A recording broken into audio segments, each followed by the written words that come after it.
नमस्कार दोस्तों। Old pension scheme के बाद एनपीएस यानी न्यू पेंशन स्कीम आई।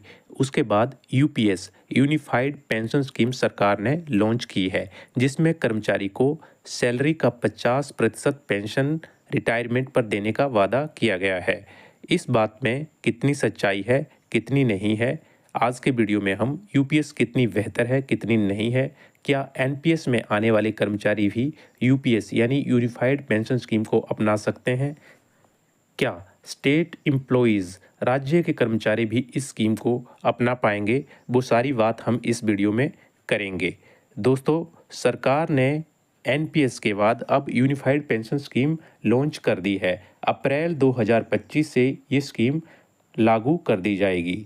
दोस्तों, इस स्कीम में कहा गया है कि कर्मचारी को रिटायरमेंट पर 50% पेंशन के रूप में दिया जाएगा, लेकिन शर्त यह रख दी गई है कि आपको 25 वर्ष, कम से कम 25 वर्ष सेवा करनी है। 25 वर्ष सर्विस करने के बाद ही आप इसके लिए एलिजिबल हो पाएंगे। दोस्तों, कई बार लोगों को 35 वर्ष, कई बार 45 से 50 वर्ष पार करने पर भी सर्विस मिलती है। तो यहाँ 50 वर्ष में रिटायरमेंट होने पर वे लोग 50% पेंशन के रूप में पाने के हकदार नहीं होंगे।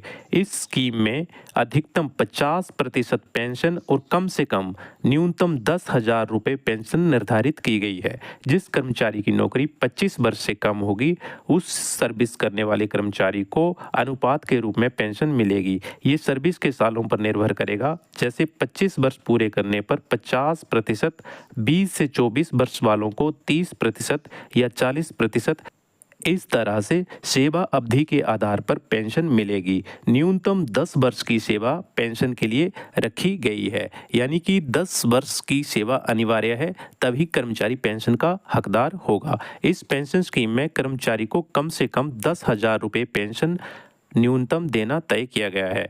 10,000 से कम किसी को पेंशन नहीं दी जा सकेगी। लेकिन आप खुद ही सोचें, 2025 में ये स्कीम लागू होगी। अगर आप 2045 में रिटायर होते हैं, 50 में या 60 में रिटायर होते हैं, तो उस समय 10,000 रुपये की कीमत कितनी होगी? लगभग 1,000 या 2,000 रुपये के बराबर रह जाएगी। ओल्ड पेंशन स्कीम में सैलरी का 50% पेंशन मिलती थी। जीपीएफ की सुविधा इसमें मिलती थी। कर्मचारियों को अपना कंट्रीब्यूशन नहीं देना होता था। सरकार खुद कंट्रीब्यूशन कर्मचारी के खाते में करती थी।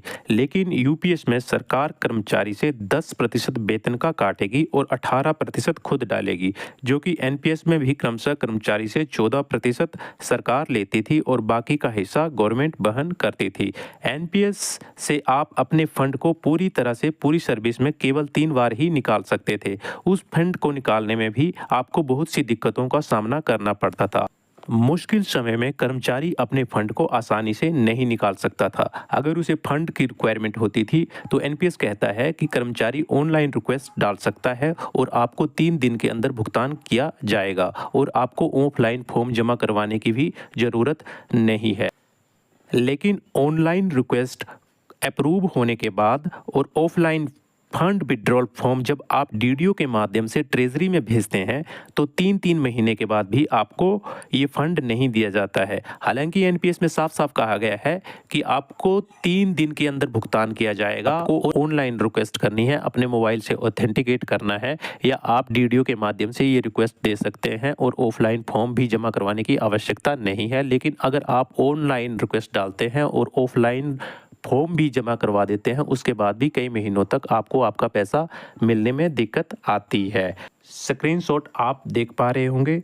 कई बार आपको बोला जाएगा कि आपने ऑफलाइन फॉर्म जमा नहीं करवाया है, हालांकि आपने ये डीडीओ के माध्यम से भेज दिया होता है, लेकिन आपको सिर्फ बहानेबाजी बनाकर टाल दिया जाता है। यूपीएस यानी यूनिफाइड पेंशन स्कीम में कर्मचारी को कुछ खास सुविधाएं दी गई हैं, जैसे कि डीए की सुविधा दी गई है, जो कि एनपीएस में नहीं थी, यानी कि कर्मचारी को पेंशन में डीए भी जोड़ा गया है। लेकिन दोस्तों, ओल्ड पेंशन स्कीम से यूपीएस की तुलना नहीं करें। यह एनपीएस से बेहतर स्कीम है, लेकिन ओल्ड पेंशन स्कीम के वेलफेयर से बेहतर नहीं है।